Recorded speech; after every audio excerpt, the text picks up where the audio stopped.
जगद्गुरु संत श्रेष्ठ तुकाराम महाराज आम्हाला महत्वाचा उपदेश करत असताना सांगितलं की बाबांनो, जीवनामध्ये जीवनाची सार्थकता कशामध्ये असेल तर पंढरीची वारी जीवनामध्ये एक तरी पंढरीची वारी केली पाहिजे. पायी पंढरीची एक जरी वारी केली तर त्याचं जीवन सफल आहे.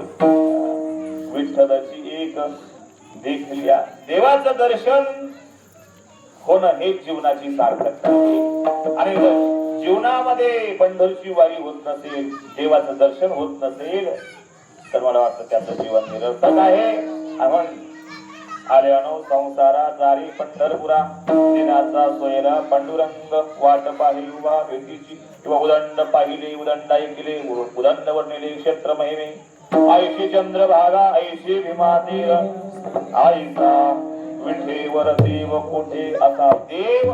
अशी पंढरीची वारी, असे संतजन, असा नामघोष जगामध्ये कुठं पाहायला मिळणार नाही. या पंढरीच्या वाटेला पाहायला मिळतो. असं अन्नदान सुद्धा भाऊ कुठं मिळत नाही पाहायला. एवढं अन्नदान जगामध्ये कुठंच नसतं. किती अन्नदान चालू आहे. प्रत्येक रस्त्याने दिंड्या आहे आणि प्रत्येक दिंड्यांना, प्रत्येक वारकऱ्यांना नाश्त्याच्या वेळेस नाश्ता, चहाच्या वेळेस चहा, जेवणाच्या वेळेस जेवण, पोटभर आहे, काही कमी नाही. सगळ्या दिंड्यांना, सगळ्या वारकऱ्यांना, ज्या ज्या भागातून येणारी मंडळी आहेत त्या सगळ्यांना किती अन्नदान घडत असेल महाराष्ट्रामध्ये किंवा महाराष्ट्राच्या बाहेर.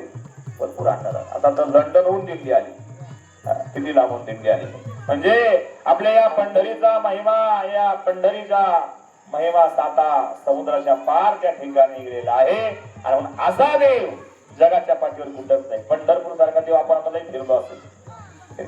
काशी केली, द्वारका केली, मथुरा केली, पण पंढरी सारखा देव नाही बरं का.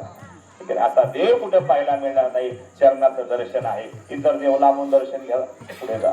देव सर्वांचा देव आहे. गरीबाचा आहे, श्रीमंताचा आहे, शेतकऱ्याचा, सगळ्यांचा देव म्हणजे पांडुरंग परमात्मा आहे. आणि अशा पंढरीनाथाचं दर्शन, अशा पंढरीनाथाची वारी जीवनामध्ये एक तरी केली पाहिजे.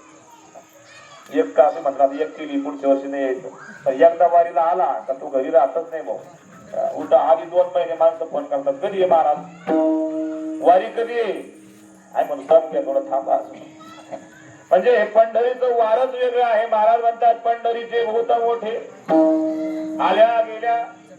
एकदा भूत लागलं हे पंढरीचं, पांडुरंगाचं. आमचे अनेक वारकरी बघा नवीन होते, आता जुने झाले, पण त्यांना आपली त्यांची ते भेट झाली नाही तर ते बरोबर वारीला इकडे खेचून घेतात बघा.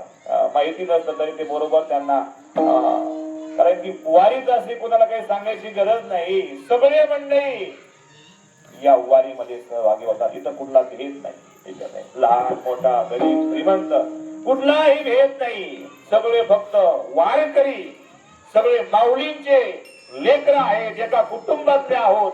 अशा प्रकारे सर्व जीवन जगत या पंढरीनाथाची वारी करतात. म्हणून महाराज म्हणतायत जन्माला आल्याचं सार्थक, विठ्ठलाची एक देखल्या तुका म्हणे जन्म आल्याचे सार्थक, अवघीच बाजे गजगंतरी वैकुंठ पंढरी देखल्या ज्ञानेश्वर.